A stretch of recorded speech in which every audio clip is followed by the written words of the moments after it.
What's up, kings, queens? What's up to all of my bosses? What's up to all of my young people? And what's up to everyone in their respectable places? I am Queen Boss Lady, and I'm back with another video. So today's video is going to be a little different. We are gathered here today to get some clarity. I want to stop a cycle. That's all this journey has been about, is stopping different cycles and breaking different cycles and breaking different generational curses. So, right now at this moment, my family is trying to once again, this is like the 50,000th time within my life that they have tried to do this very thing that I'm about to speak on. And I want to make this video at least 20 minutes long, but there will be a part 2, a part 3, because I have to get to the root of the problem. And when you're getting to the root of the problem, you have to start at the beginning. And so that's where I want to go with telling my truth, telling my side of the story. This isn't to bash anyone. This isn't to put anyone down. Although I know that my truth, it's it made people want to fight, and unfortunately, that's not what this video is about, and that's not why I'm trying to produce this video to trigger anyone to fight. But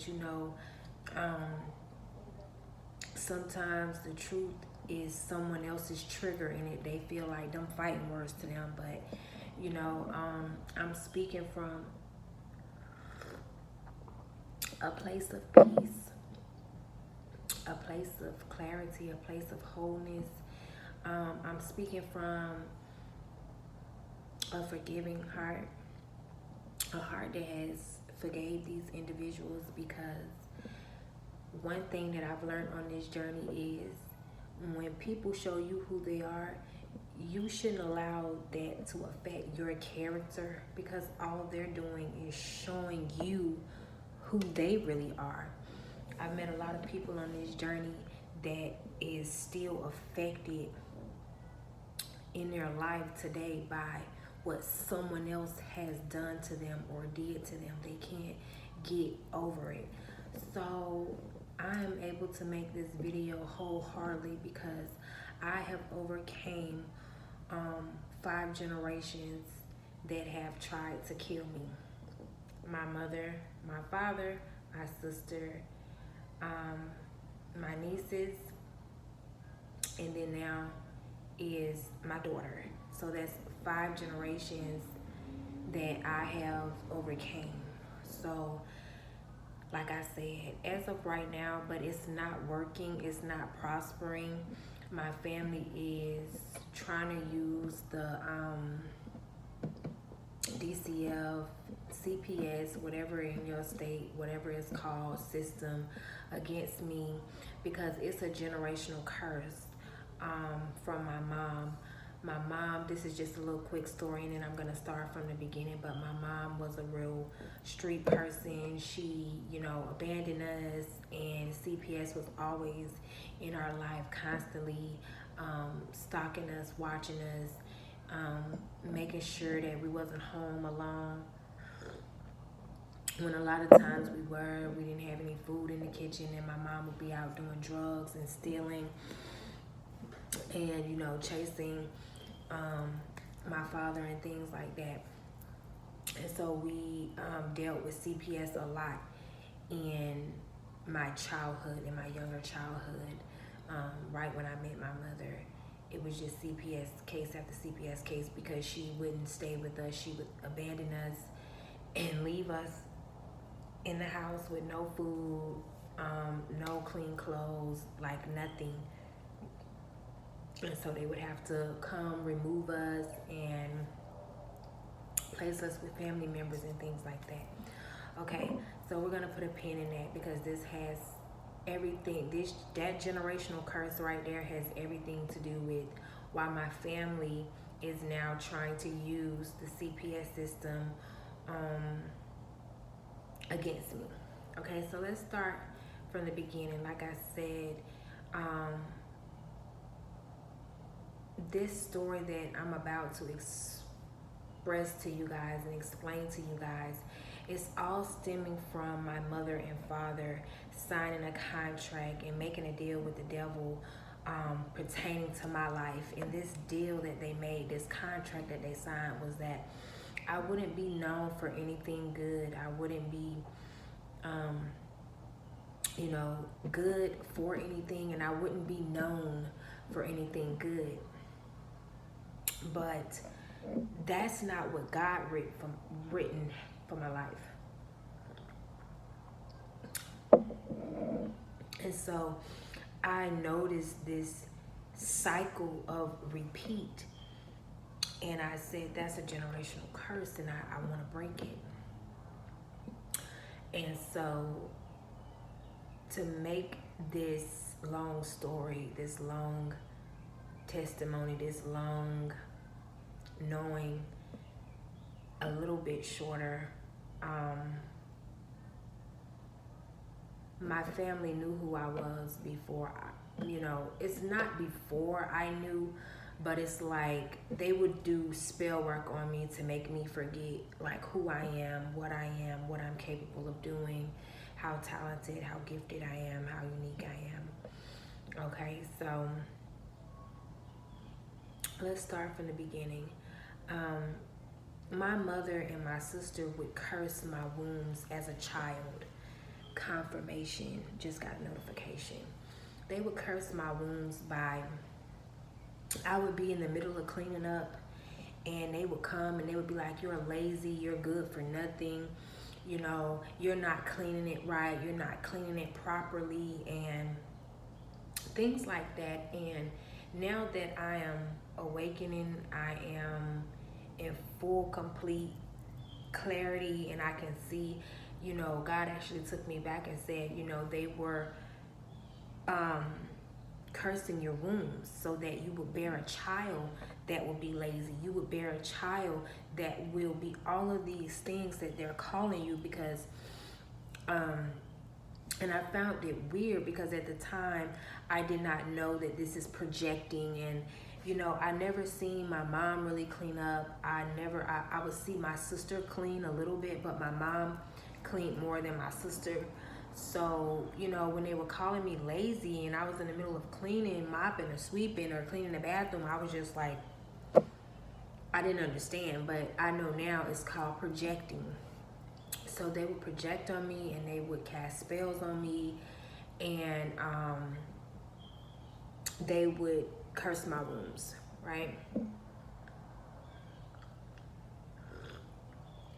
And I want to just say this, that I take full responsibility of the mistakes that I have made. Another notification. And I'm going to be expressing and exposing the mistakes that I have made too, as a sleep person, as a person under heavy witchcraft, as a person now clear-minded and knowing what I did wrong. I'm going to express that too as well. And this is where I messed up at as a woman, as a a person in general.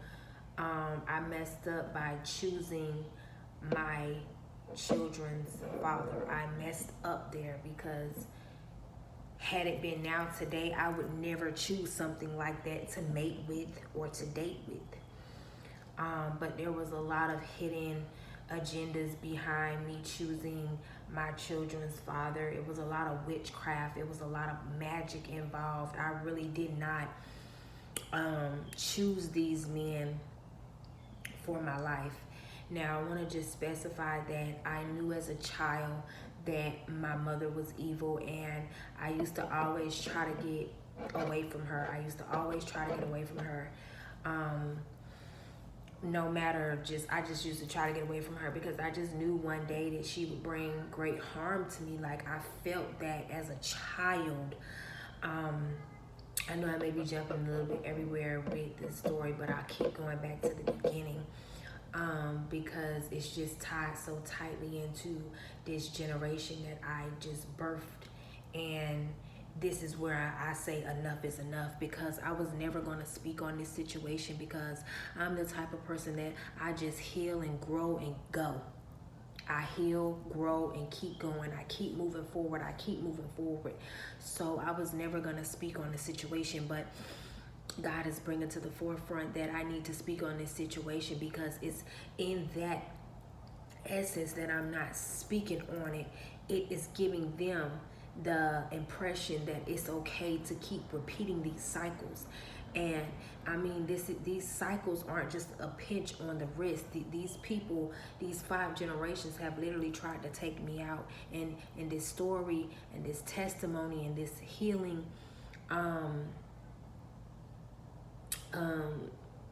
story that I'm expressing to you, that I went through and I overcame and I conquered, it's not good.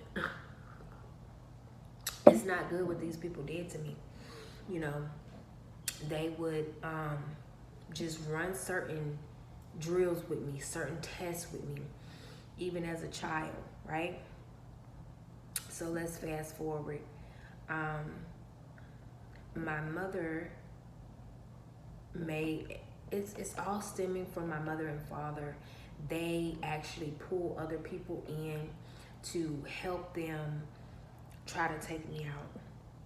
So back in, no, I'm moving too fast. I want to say this. Me and my daughter was very close. I wanna say where I was wrong at as a parent, as a mother. The mistakes that I made. I'm not a perfect parent, but I am a good parent that made mistakes along the way, just like any other parent. But it wasn't mistakes like putting my kids' life in danger, or prostituting them, or human trafficking them, or they don't have clean clothes, or they don't have a hot meal, or things like that. It was never that. But I was young when I had my oldest child, and we kind of grew together, and learning different things learning as I go. Me and my daughter was very close. My mother was not in my daughter's life. She never bought my daughter things. My father wasn't in my daughter's life. He never bought my child anything, birthdays, Christmas, things like that. My mother never had any gifts for my daughter or anything like that. It wasn't until my daughter was about 6 or 7, my mother started coming to get her on the weekends. Me being a single parent, I was like, I have no one else to get my daughter. My mother seems to be trustworthy. She didn't like me, but she seems to like my offspring. She seems to like my baby. So, and it's like that. Your experience with certain people is going to be a totally different experience, but some situations you experience people the same way that this other person experienced that person, but sometimes other people have different experiences with other people. So she took my daughter in about 7, and I started noticing that my daughter completely changed. It's like a switch.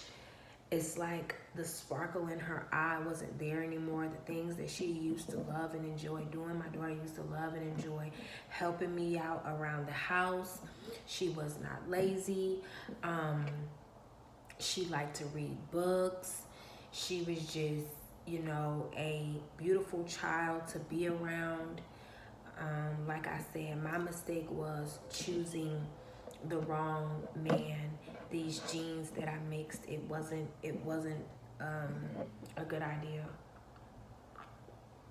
A lot of genes don't mix, ladies, and we mix these genes together and these generics together and these personalities together and these spirits together, and it just does not click.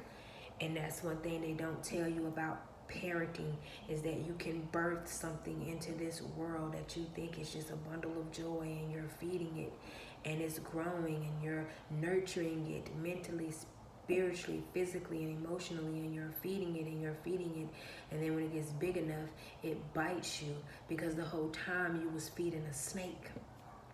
Okay, so I was also abused as a child. I also have the scars still on my body.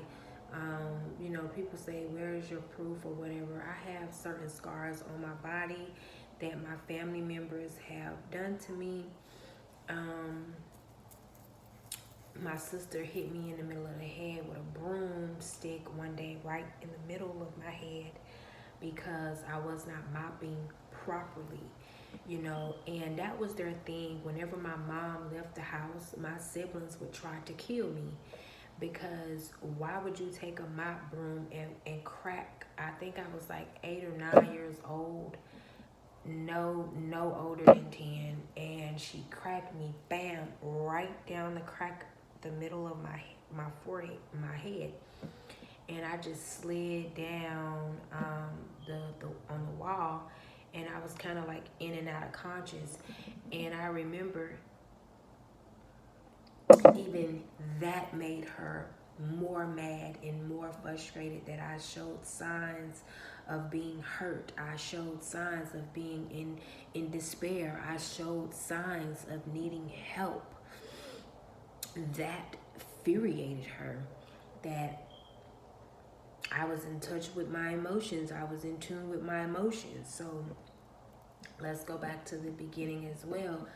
I was deemed as a child, you know, slow, remedial, or whatever, because I told my family at a very young age that I could see angels.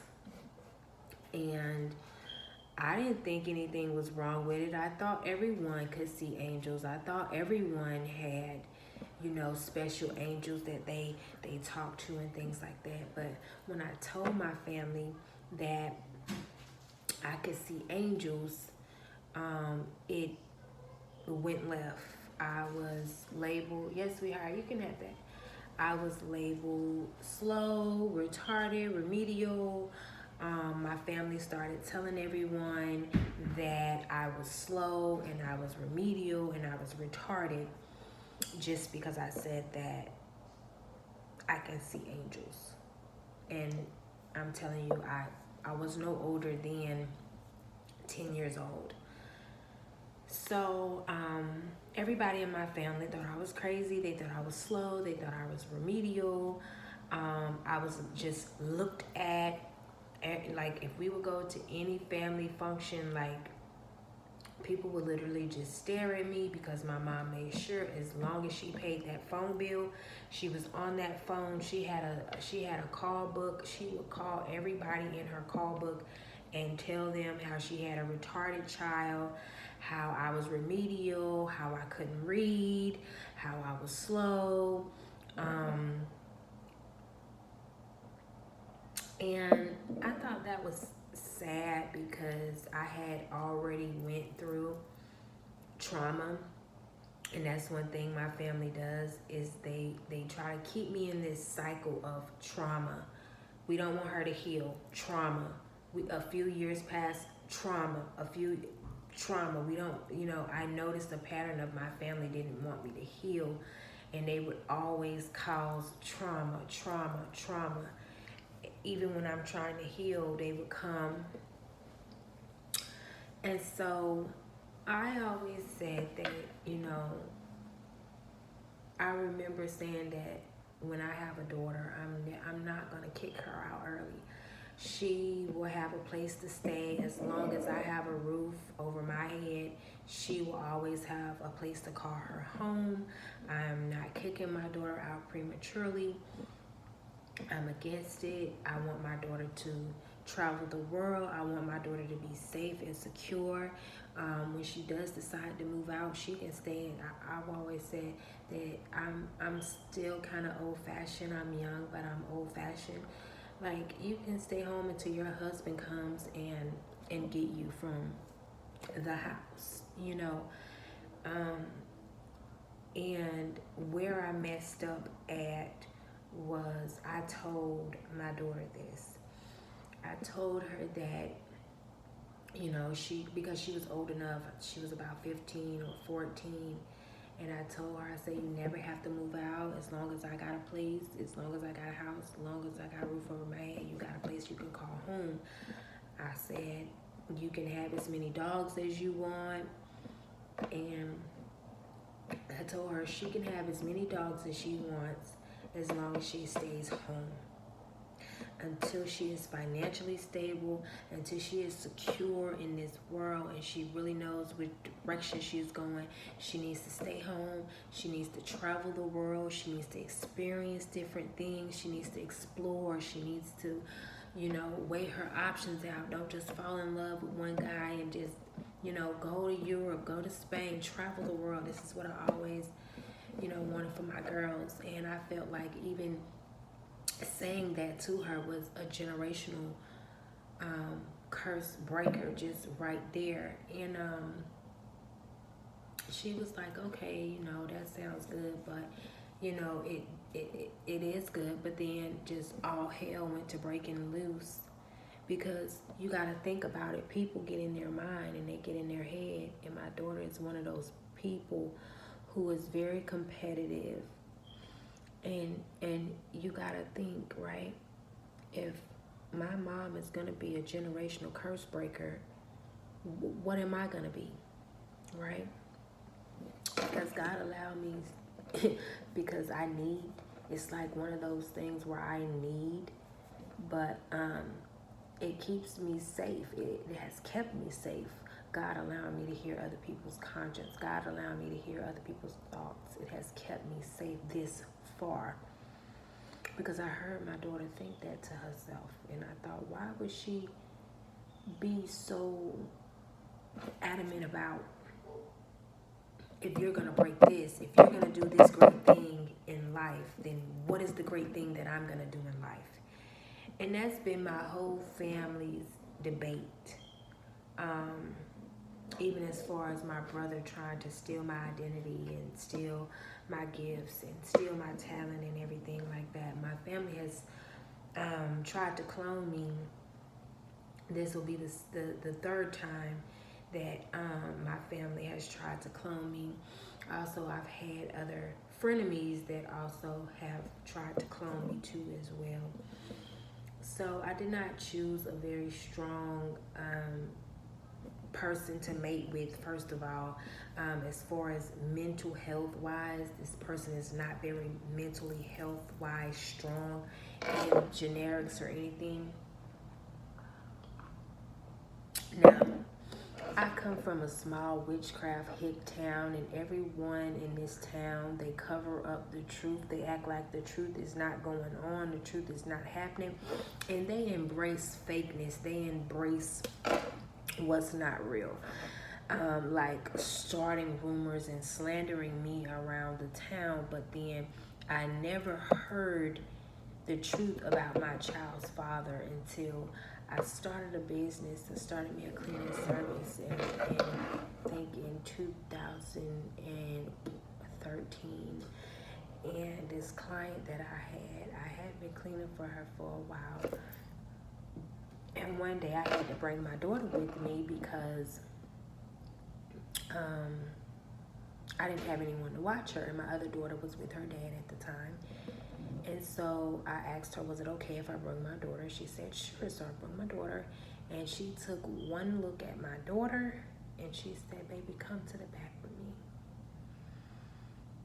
And she said, now, baby, what I'm finna tell you is not something that I'm speaking into existence. Listen to what this old lady told me. This old lady gave me a lot of knowledge, and I learned a lot from her. She said, I'm not speaking this on you or your child. She said, this is something that I know that you're going to deal with. She said, you're going to have problems with that child. And I remember just my world stopping for a while. And I say, what do you mean? She says, who is her dad?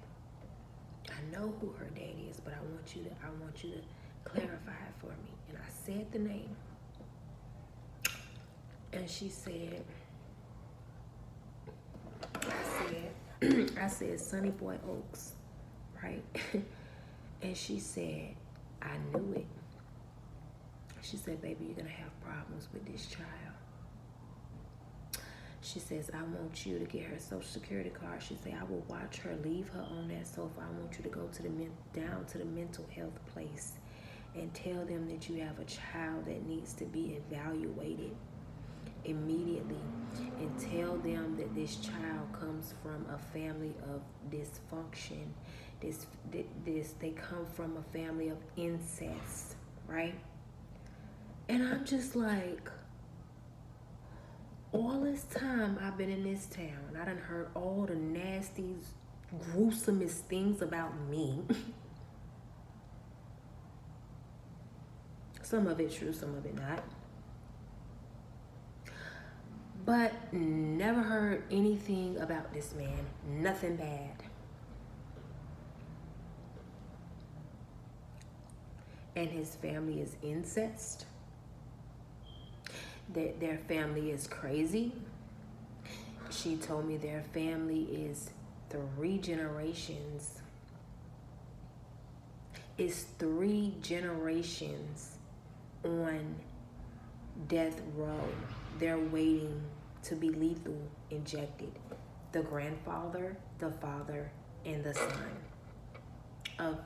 And this is who I had a child with. His dad, his grandfather is in prison, his dad is in prison, and his brother is in prison, waiting to be lethal injected because they are killers. They are murderers. Didn't know nothing about that till that day. So my heart is literally in my stomach. My stomach is literally in my knees, and I'm buckling at this time, and I'm like, what the heck? And I suspected something was wrong with my daughter because she would just always be like, but I didn't think anything of it because I was a quiet child. I was a quiet child. If you left me alone, I would play by myself. I didn't really need to interact with people as long as I had a lot of fun with myself when I was around her age. So I didn't. And so I began to notice a change and a shift in my daughter when she went with my mother. She started, becoming aggressive with me, the way she would talk to me, and she would come back home and have an attitude, and da-da-da-da-da. And I'm just like, whoa, well, who is this person? And that's when I noticed a change and a shift in me too. And I fell weak to making mistakes with my daughter. I did. Because I was trying to get back through to her, and I was trying to make her understand that you don't try me. And being that she had never tried me in these ways before, it was very hard for me, and it was very trying because like I said, I'm young, but I'm old school. I'm from that big mama. You talking back to me, just bow. Just who you talking to? Now your teeth out your mouth on the floor. Yeah, I know I look 26. I got a little bow in my head, but baby, don't you come around these parts with that disrespect. You listen when an adult is telling you something. Right? We gathered here today because, like I said, I'm being gang stalked at this time on my social media platform by people people from my past that, I'm fast forwarding. I'm speeding too much. I'm speeding too much to part 2, okay? Because I'm going to go ahead and let this be part 1, and I'm going to go ahead and get into part 2.